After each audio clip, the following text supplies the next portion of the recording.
बढ़ते हैं आगे, खबर नांदेड़ से, जहां पर हथियारों का बड़ा जखीरा बरामद हुआ है। घर से 4 से 5 हजार हथियार जब्त हुए हैं।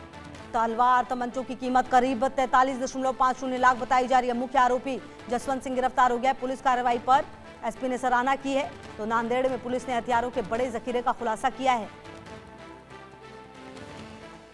वजीराबाद के रामदास नगर इलाके में एक घर पर छापेमारी के दौरान हजारों की संख्या में हथियार बरामद किए गए हैं। पुलिस के मुताबिक मौके से 4 से 5 हजार तक तलवार, तमंचे जब्त हुए हैं। बरामद हथियारों की कीमत करीब 43,50,000 रुपए बताई जा रही है। इस मामले में जसवंत सिंह का नाम आया है सामने और आरोपी को गिरफ्तार किया गया, जो कथित तौर पर इन हथियारों को बेचने की तैयारी में था। ग्रामीण पुलिस स्टेशन के निरीक्षक ओमकार चिंचलोलकर के टीम ने यह कार्रवाई की। वहीं एसपी अविनाश कुमार ने पूरी टीम की सराहना की है। तो कुल मिलाकर आपको बता दें कि नांदेड़ में हथियारों का जो बड़ा जखीरा है वो बरामद किया गया है और घर पर 4 से 5 हजार हथियार थे, जिसकी कीमत लगभग आप देखिए 44 लाख के करीब बताई जा रही है। मुख्य आरोपी को पकड़ा गया है। अब सवाल यह है कि आखिरकार क्यों ये इस तरीके से जमा किया जा रहा था यहाँ पर, आखिरकार क्या वजह थी जो यहाँ पर ये सामने आई है।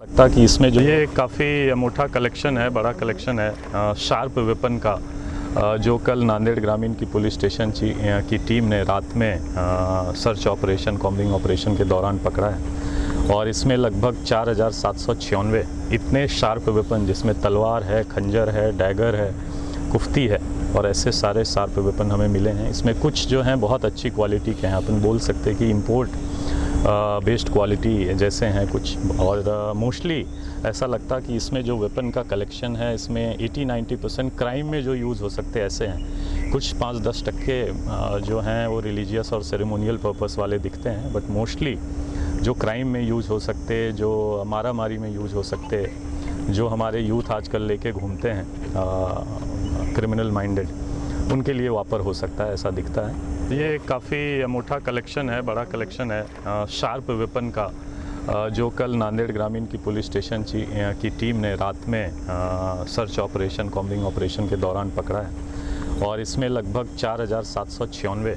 इतने शार्प वेपन, जिसमें तलवार है, खंजर है, डैगर है, कुफ्ती है और ऐसे सारे शार्प वेपन हमें मिले हैं। इसमें कुछ जो हैं बहुत अच्छी क्वालिटी के हैं, अपन बोल सकते हैं कि इम्पोर्ट। और शायद मेरे सहयोगी ज्यादा जानकारी के लिए इसी खबर पर मेरे साथ जुड़ गए। शायद देखिए, ये बड़ी कामयाबी है निश्चित तौर पर। इतनी बड़ी संख्या में हथियारों का जखीरा, मतलब ये तो सोचना पड़ेगा कि एक घर में अगर इस तरीके से यहाँ पर रखा गया और लगभग 44 लाख के करीब कीमत बताई जा रही है। क्या लगता है शायद कि आने वाले समय में ऐसे और भी गैंग सामने आ सकते हैं क्या? जी देखिए, जिस तरह से नांदेड़ पुलिस की यह कार्रवाई हुई है, ये कार्रवाई एक टिप के आधार पर हुई है। उनको जानकारी मिली और उस जानकारी मिलने के बाद जो है यहाँ छापेमारी की गई। जानकारी में यह बात सामने आई है कि ये कॉम्बिंग ऑपरेशन के दौरान एक घर में जो है इस तरह से हथियारों का ज़ख़ीरा जो है रखा गया है और ये ज़ख़ीरा जो है बेचने के लिए रखा गया है। पुलिस ने जब यहाँ पे छापेमारी की तो वो देखकर दंग रह गए, क्योंकि उनके सामने जो है हज़ारों की संख्या में जो है इस तरह के हथियार रहे और जो हथियारों की क्वालिटी है आप देखकर अंदाज़ा लगा सकते हैं कि कितने शार्प वेपन है। और इसके साथ साथ जैसा कि आपने एसपी ग्रामीण की बातें सुनी है कि ये हथियार जो है ख़ासकर ऐसे समय में इस्तेमाल किया जाता है जो क्राइम के लिए इस्तेमाल किया जाता है। जो क्राइम में शामिल युवक होते हैं वो इसका इस्तेमाल करते हैं, उनके पास रखा है। देखिए, 1-2 या 10-50 कहीं रहे तो हम ये बोल सकते हैं कि ये बेचने के लिए है, कभी रिलीजियस सेरेमनी के दौरान जो है इनका इस्तेमाल होता है। लेकिन इतनी ज़्यादा तादाद में मिलना, इतनी ज़्यादा संख्या में मिलना, ये इस बात की तरफ इशारा करता है कि कहीं ना कहीं एक बड़ी साजिश रची जा रही थी, जो समय रहते ही पुलिस ने अगर इस पर कार्रवाई नहीं की होती तो संभव है कि इसमें जो है और भी बहुत कुछ हो सकता था। पुलिस ने जो है मुख्य आरोपी को गिरफ्तार किया है और ये पता लगाने की कोशिश कर रही है कि इस पूरे मामले में और कौन कौन से लोग शामिल हैं या कौन सी गैंग इसमें शामिल है, जो इस तरह से शहर में जो क्राइम की वारदातों को अंजाम देने के लिए इस तरह से हथियारों का ज़ख़ीरा जो है जमा करके उसे सप्लाई करने के चक्कर में थे। पुलिस इस बात का भी पता लगाने की कोशिश कर रही है कि इसके ख़रीदार कौन थे, इसके फ़रोख्त करने वाले क्या मात्र एक ही व्यक्ति था या और भी कई लोग इसमें शामिल हैं। ये हथियार कहाँ से आए, क्योंकि बहुत सारे हथियार ऐसे थे जो फॉरेन मेड थे, तो कहीं ना कहीं जो है भारत में उन्हें फॉरेन से मंगाया गया है, फिर उसके बाद नांदेड़ के इस जगह पर लाया गया है ताकि उसे जो है लोकल स्तर पर जो है सप्लाई किया जा सके।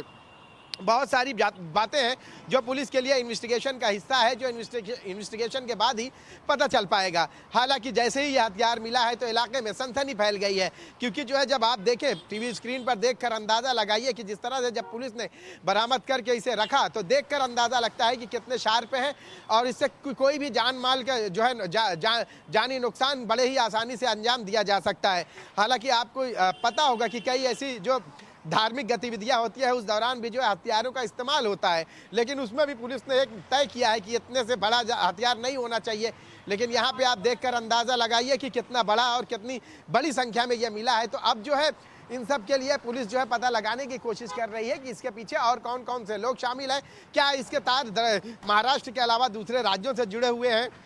ये सारी जानकारियां पुलिस इकट्ठा कर रही है। बिल्कुल, और कहीं ना कहीं देखिए शायद ये समझना होगा, जब इतनी बड़ी मात्रा में हथियारों का मिलना ये बताता है कि किस तरीके से अपराध के लिए इनका दिमाग चलता है। मतलब आप देखिए जो छोटी छोटी घटनाएं जहां जहां पर होती हैं कहीं ना कहीं इनको इनकी तरफ से वो प्रोवाइड किया जाता है और कहीं ना कहीं इनका पूरा नेक्सस होगा। ये यहाँ पर है, कहीं और जगहों पर भी इनके इस तरीके के ठिकाने होंगे जहां से ये युवाओं को बरगलाने का काम करते होंगे और इसके अलावा देशद्रोह में भी काम करते होंगे। अब पुलिस उस हिसाब से भी जांच करेगी शाहिद आने वाले समय में। जी बिल्कुल, देखिए अगर मैंने आपको ही जिक्र किया गया कि थोड़ा बहुत मिलता है तो ये होता है कि शायद धार्मिक गतिविधियों के लिए जो है लोग इस्तेमाल करते हैं, लेकिन इतनी बड़ी संख्या में मिलना यह इस बात की तरफ इशारा करता है कि कहीं ना कहीं राज्य में खासकर नांदेड़ के कुछ हिस्सों में जो है इस तरह की साजिश या इस तरह के क्राइम वारदातें अंजाम देने के लिए जो है इस तरह के जो है हथियार सप्लाई किए जा रहे हैं। चूँकि होता यह है कि इस तरह के हथियार बड़े ही आसानी से सप्लाई किए जा सकते हैं। कई हथियार ऐसे हैं आप देखकर अंदाज़ा लगाइए कि ये फॉरेन मेड है। तो सवाल यही है कि यहाँ तक ये हथियार आए कैसे, उसका जरिया क्या था, किन रास्तों से आया है कि इतनी ज़्यादा संख्या में यहाँ आ गया और पता भी नहीं चल सका। तो अब ये सब पता लगाना पुलिस के लिए बेहद ज़रूरी है कि इसके तार जो है देश विदेश कहाँ कहाँ जुड़े हुए हैं, पुलिस को खंगालना बेहद ज़रूरी है, क्योंकि उसके बाद ही पता चल पाएगा कि इसके पहले भी इन लोगों ने इस तरह की वारदातें अंजाम दी है या नहीं, या इसके अलावा इन्होंने कहाँ कहाँ सप्लाई किए, ये कहाँ सप्लाई करने वाले थे, ये सब पता करना बहुत ज़रूरी है। जी ठीक है, रहेगी लगातार नजर। शायद बहुत शुक्रिया आपका इन तमाम जानकारियों के लिए। बढ़ते आगे, संजय सिंह का बीजेपी पर बड़ा हमला सामने आया है। पंजाब में अशांति फैलाना बीजेपी का मिशन बन गया।